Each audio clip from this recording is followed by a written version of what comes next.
In 2014, the Pension Reform Act was signed into law.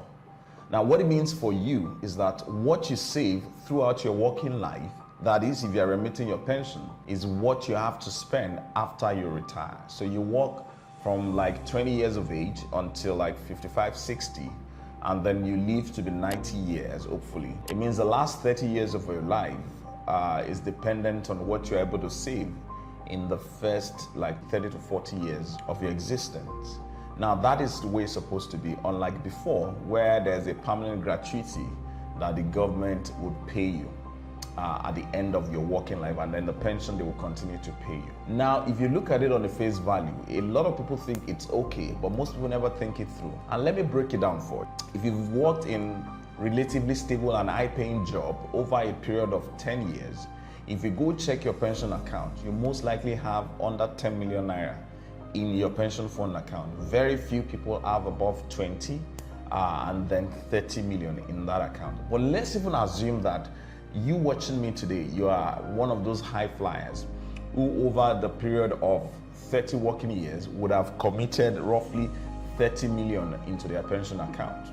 Now this is where it becomes very tricky. Now if you start today and you accumulate over the next 20 years, you're able to accumulate 30 million. You will think that that figure is fantastic until you actually sit down and look at what will 30 million be able to buy in 20 years time. And let's go back in history to see the way it's always worked.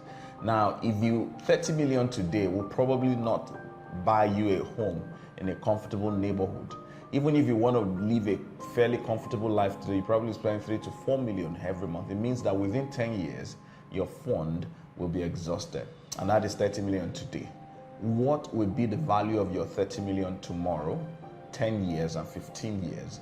A lot of people will wake up only to realize that the pension they thought was going to be a backup for them is not a backup at all. In fact, the pension will not last more than 1 or 2 years. Now, if that is the situation, it is very there. Everybody needs to now sit down and ask, what exactly do I need to do to guarantee that when I'm ready to exit the active workforce, when I do not have the energy to run around, how would I sustain my lifestyle? And that is the big question a lot of people should ask today. Will your pension be enough to live the quality life that you so much desire? Unfortunately, for 95 to 99% of people listening to me today, that is going to be the case. It will not be enough. So the question is now, what do you need to do?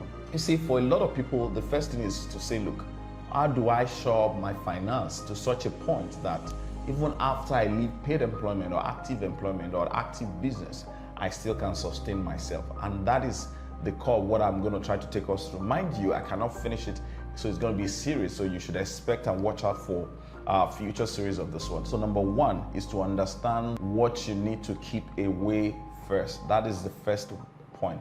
Now the question is, a lot of people would ask, how much is enough to put away?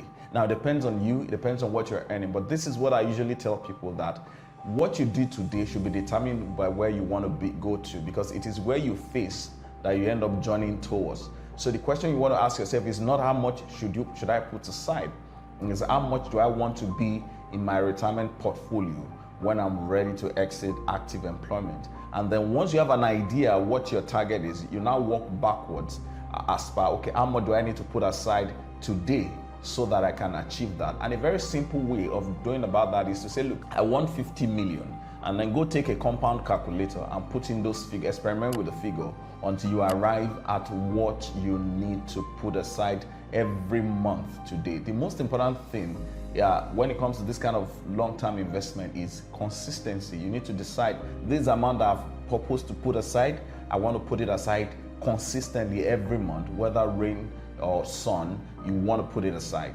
Number two is you want to put it in an instrument or in a savings plan that actually can multiply your money and stay ahead of inflation. I've always said it, one of the reasons why we created Saversclub is because we knew that we could provide better value than what you get currently, and we encourage people to actually get a return that is above inflation and is fairly secure. It's a platform that would help you to do that. So those are some of the two things I said. Start now, start consistently, and then get investment that can give you above inflation rate return. And then the third one that I will mention, I've said this actually in our last session, is to actually try to compound your money. But that is just one aspect of the investment you should be. The next episode, we're going to start on how exactly do you build a portfolio that can last you even after you retire. One of the things I will just mention, I'll be discussing in subsequent lesson, is the concept of annuity. A lot of Nigerians don't understand that product called annuity. You could decide today that I want to earn so salary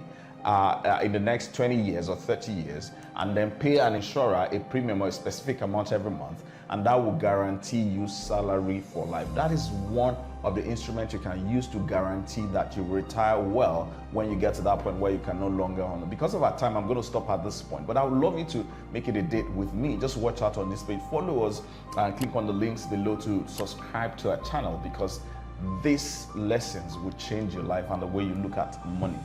Thank you so much for listening to me today.